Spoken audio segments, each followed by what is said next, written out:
Sean cordialmente bienvenidos a Post Tenebrans Lux, después de las tinieblas, luz.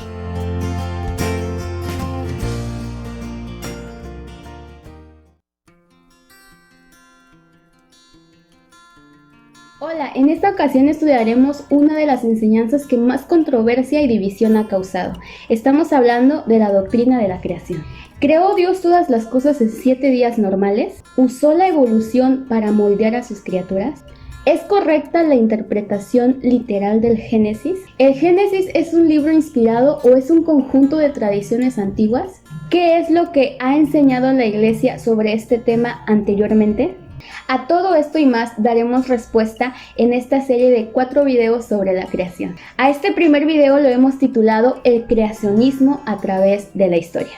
Comenzamos.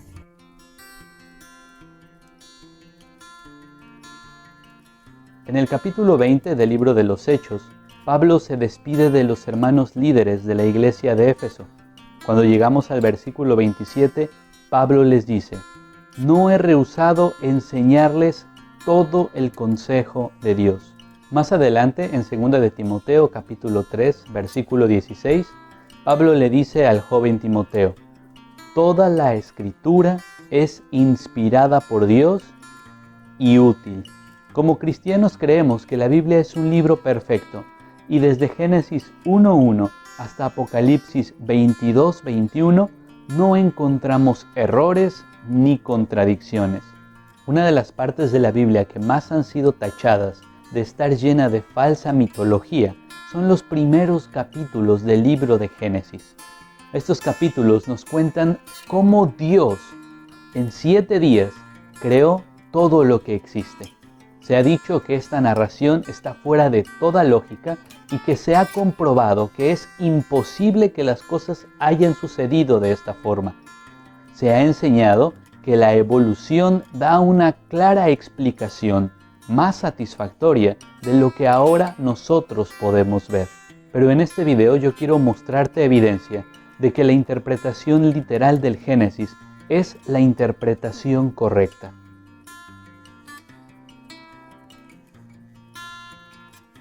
Una de las evidencias que más me asombra es ver que en diferentes culturas antiguas se repite una y otra vez un relato de la creación similar al que encontramos en el libro del Génesis.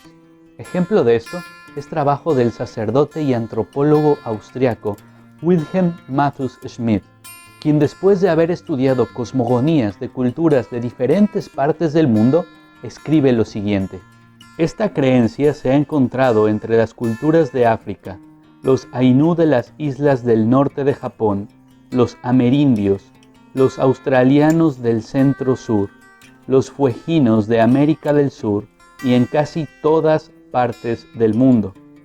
Aunque la naturaleza precisa y las características de la deidad creadora suprema pueden diferir de una cultura a otra, se pueden discernir una estructura específica y dominante de este tipo de deidad. Las siguientes características tienden a ser comunes. 1. Él es todo sabio y todopoderoso. El mundo nace gracias a su sabiduría y Él puede actualizar el mundo gracias a su poder. 2. La deidad existe sola antes de la creación del mundo. No hay ser ni cosa antes de su existencia. 3. El modo de creación es consciente, deliberado y ordenado.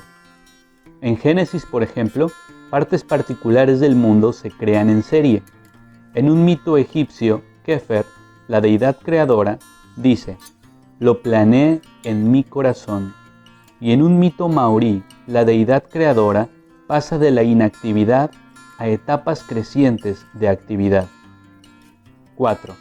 La creación del mundo es simultáneamente una expresión de la libertad y el propósito de la deidad. 5. En varios mitos de creación de este tipo, la deidad creadora se retira del mundo después de haber sido creado. 6. La deidad creadora suprema es a menudo un dios del cielo, y la deidad en esta forma es una instancia de la valoración religiosa del simbolismo del cielo. En los mitos de creación del tipo anterior, la creación misma o la intención de la deidad creadora es crear un mundo perfecto, paraíso. Antes del final del acto creativo o poco después del final de la creación, el orden creado o la intención de la deidad creadora se ve frustrada por alguna falla de una de las criaturas y hay pues una ruptura en el mito de la creación. Gracias a esto podemos darnos cuenta que el testimonio de la humanidad en diferentes culturas y diferentes partes del mundo era que ellos estaban conscientes de haber sido creados por un Dios todopoderoso que había no solo creado al ser humano, sino todo lo que existe. ¿Por qué el relato de la creación en la Biblia es tan similar a las mitologías de otras culturas? ¿Será acaso que los hebreos tomaron de esta mitología para escribir el Antiguo Testamento? Para contestar esto, veamos la siguiente cita. Los críticos de historia normalmente opinan que el relato de la creación de Génesis depende de las narraciones paralelas de la Mesopotamia y Egipto. No obstante, ninguna de las diversas reconstrucciones de dependencia del Génesis ha obtenido consenso entre los eruditos. Indudablemente, existen historias de la creación que en algunos aspectos son similares a Génesis, pero en las comparaciones a menudo se ignoran ciertas diferencias, incluso algunas fundamentales. Por ejemplo, el monoteísmo sereno del Génesis se eleva con un alivio sobresaliente ante el politeísmo turbulento que se hallaba comúnmente en los relatos babilónicos. Algunos puntos de contacto entre el Génesis y otros relatos creacionistas se deben tal vez al repudio bíblico hacia las ideas paganas en aquellas cosmogonías. Es lógico pensar que a lo largo de todo el planeta la humanidad ha producido relatos creacionistas similares.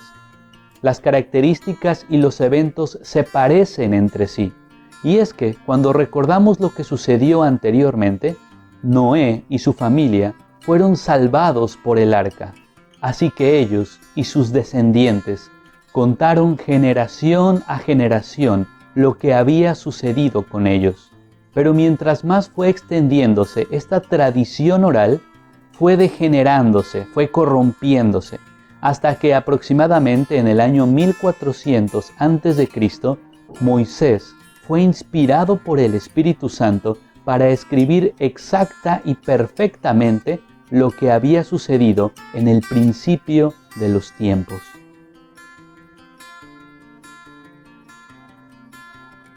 Siendo que el pueblo hebreo fue el que produjo y conservó estos escritos, es importante saber qué pensaban y cómo interpretaban ellos el libro del Génesis, para lo cual quiero citar algunos ejemplos de literatura hebrea extrabíblica que tocan el tema de la creación y de esta forma tratar de entender cómo la veían ellos. Empecemos con el libro de Enoc, un libro escrito entre el primer y segundo siglo antes de Cristo y en el cual encontramos muchas referencias a la creación divina. Por ejemplo, capítulo 5, versículo 1. Observad y ved todos los árboles, cómo en todos ellos despuntan las hojas verdes y los cubren, y todos sus frutos son para adorno y gloria. Ensalzad y considerad todas estas obras, y sabed cómo el Dios vivo, el que vive eternamente, Él ha hecho todas esas cosas. Capítulo 32, versículo 6. Remeiel, el vigilante y santo, que estaba conmigo, me contestó y dijo: es el árbol de la sabiduría, del cual comieron tu primer padre y tu primera madre, y aprendieron la sabiduría, y sus ojos se abrieron, y comprendieron que estaban desnudos, y fueron expulsados del jardín del Edén. Capítulo 60, versículo 8, sección B. Al oriente del jardín que habitan los elegidos y los justos, donde mi abuelo fue tomado, el séptimo desde Adán, el primer hombre a quien el Señor de los Espíritus creó. Capítulo 69, verso 6, sección B.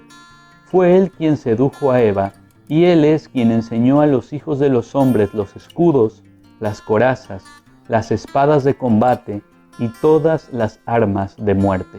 No solo aquí. En Antigüedades de los Judíos, un libro escrito por Flavio Josefo, un historiador judío, alrededor del año 94 y 95 después de Cristo, dice esto. Capítulo 1. En 6 días hizo el mundo con todo lo que contiene, y dice Moisés que el séptimo día fue de descanso y de suspensión de esa labor. Por eso ese día nos abstenemos de trabajar y lo llamamos Sabbat, palabra que significa descanso en lengua hebrea. Dios tomó tierra del suelo, hizo al hombre y le insufló espíritu y alma. A este hombre lo llamó Adán, que en lengua hebrea significa rojo, porque fue hecho de tierra roja macerada.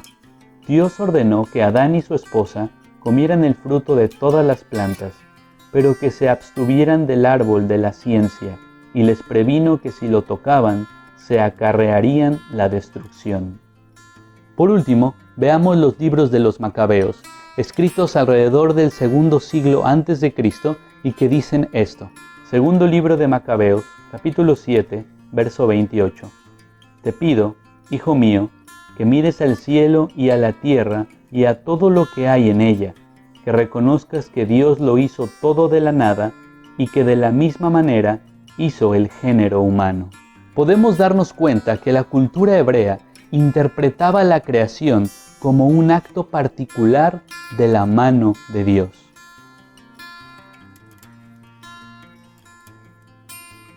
Ahora veamos lo que la Biblia misma enseña sobre la creación, ya que el Espíritu mismo que inspiró el libro del Génesis, inspiró todos los demás libros, debemos encontrar un relato congruente a lo largo de toda la Biblia. Deuteronomio 4, versículo 32. Porque pregunta ahora si en tiempos pasados, ¿qué han sido antes de ti, desde el día que creó Dios al hombre sobre la tierra, si desde un extremo del cielo al otro se ha hecho cosa semejante a esta gran cosa, o se haya oído otra como ella? Deuteronomio 32, versículo 18. De la roca que te creó te olvidaste, te has olvidado de Dios tu Creador. Isaías 45, 18. Porque así dijo Jehová, que creó los cielos, Él es Dios, el que formó la tierra, el que la hizo y la compuso, no la creó en vano, para que fuese habitada la creó, yo soy Jehová y no hay otro. Isaías 45, 12. Yo hice la tierra y creé sobre ella al hombre. Yo, mis manos, extendieron los cielos y a todo su ejército mandé. Éxodo 20, 11. Porque en 6 días hizo Jehová los cielos y la tierra, el mar y todas las cosas que en ellos hay, y reposó en el séptimo día. Por tanto, Jehová bendijo el día de reposo y lo santificó. Este último pasaje es especialmente importante porque nos está dando la pauta de interpretar el Génesis literalmente. Dios creó todo lo que existe en 7 días normales, en los mismos 7 días que hoy nosotros tenemos como nuestra semana. En el Nuevo Testamento también encontramos referencias a la creación divina. Por ejemplo, Hechos 17, 24. El Dios que hizo el mundo y todas las cosas que en él hay, siendo Señor del cielo y de la tierra, no habita en templos hechos por manos humanas. Hebreos 11:3. Por la fe entendemos haber sido constituido el universo por la palabra de Dios, de modo que lo que se ve fue hecho de lo que no se veía.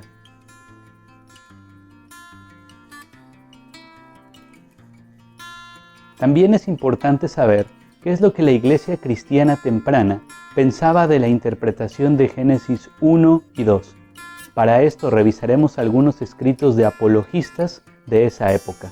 Empecemos con Justino Mártir, uno de los primeros apologistas, nacido entre el año 100 y 114 después de Cristo y murió defendiendo su fe en el Imperio Romano. En su primera apología leemos esto. Sección 8. Padre y autor del universo. Sección 10. Este ser infinitamente bueno lo ha creado todo para los hombres. Cuando todavía no existíamos, nos ha sacado de la nada. Sección 28. Dios ha creado al hombre libre y racional. Sección 43. Dios no ha creado al hombre semejante a las plantas ni a las bestias. Sección 67. Tenemos esta costumbre de congregarnos en el día del sol, porque es el primer día en que Dios comenzó a crear el mundo y en que Jesucristo nuestro Señor resucitó. Esta última cita nos muestra que los cristianos de esa época interpretaban los días de la creación de manera literal, como los días de la semana. Ahora veamos a Minucio Félix, un abogado romano que vivió más o menos entre los años 150 y 270 después de Cristo.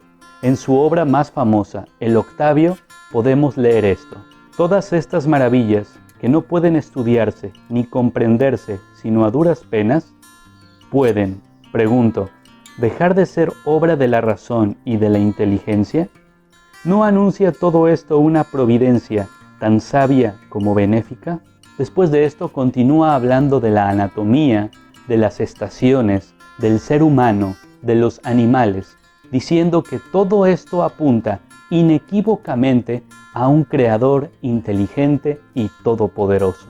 Tertuliano, nacido en el año 160 en Cartago, lo que actualmente sería Túnez, fue convertido al cristianismo alrededor del año 197 y se convirtió en obispo de Cartago.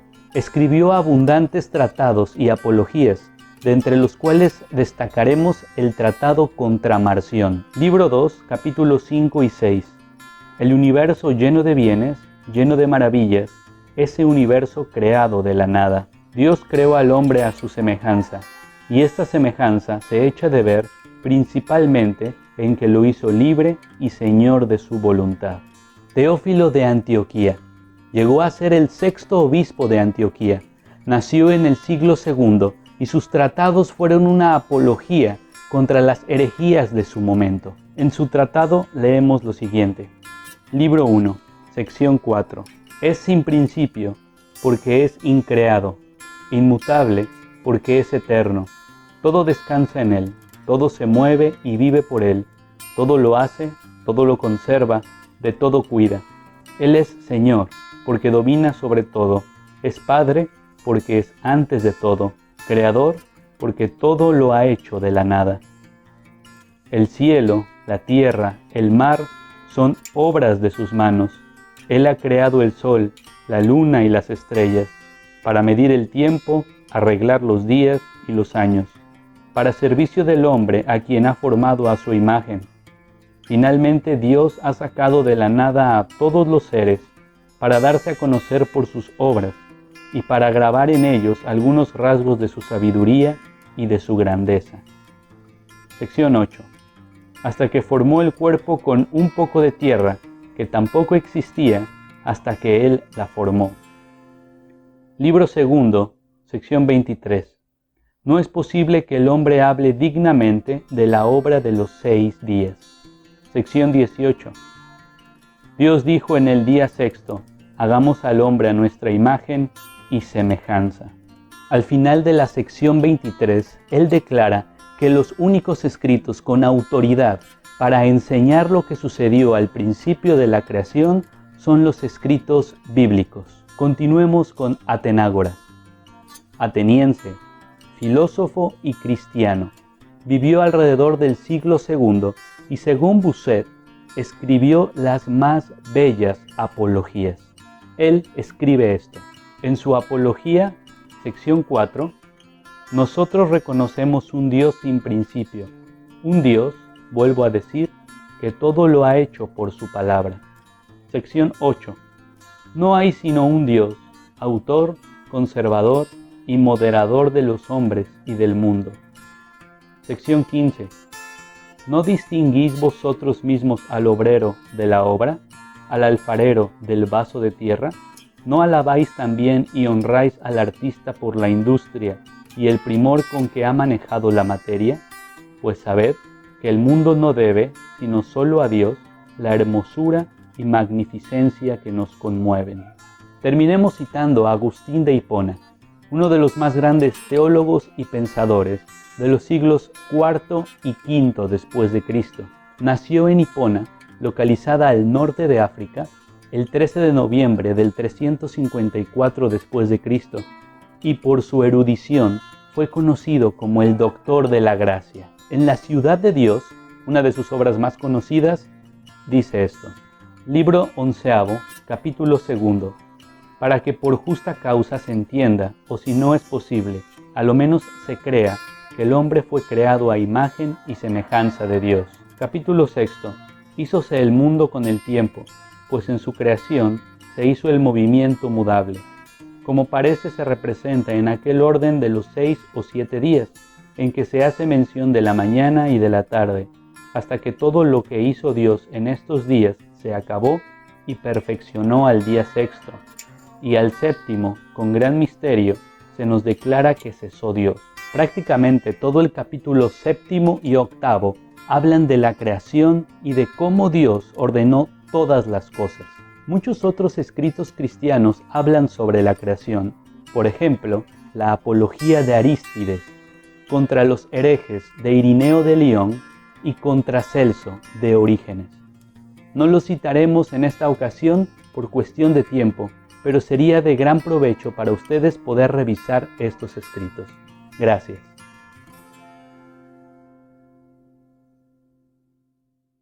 Hagamos un breve repaso de todo lo que hemos escuchado hoy. 1.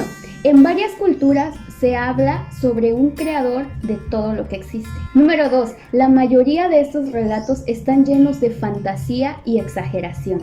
Número 3. La Biblia contiene el único relato que presenta con autoridad y seriedad la forma en la que Dios creó todas las cosas. 4. Desde el tiempo de Moisés, el pueblo de Dios ha interpretado de manera literal el Génesis. Bueno, esperamos que este tiempo haya sido de bendición para ustedes. Deja tus comentarios y algunas preguntas y te animamos a que sigas viendo la serie de estos videos y que juntos aprendamos sobre la creación. Hasta pronto.